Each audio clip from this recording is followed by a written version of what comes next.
Hey guys, Danny Johnson here, and today we're looking at the Ultra Gray Permatex sealant. And so we're putting this on a transmission. The gray is great for that.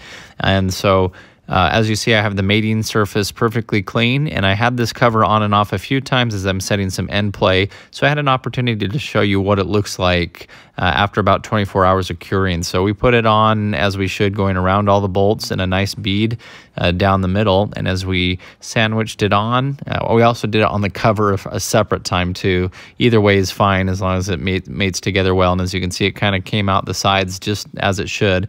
And as you're looking at this, Permatex actually recommends that you put it on and you let it start to cure for about an hour and then torque your bolts down. So that helps it set up and be a little firm. But this is what it looks like here after it's been pulled back off. You can see it made a really nice bead all the way around. And so this part though shows you, as I'm scraping it, it hasn't completely cured.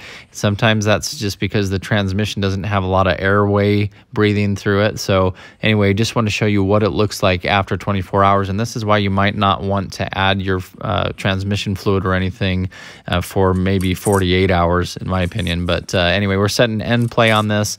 So check the video description. I have playlists on other videos that are like this and the continuation of this T56 6-speed and what we're doing with it. So if you're new to the channel, feel free to subscribe. Thanks, guys.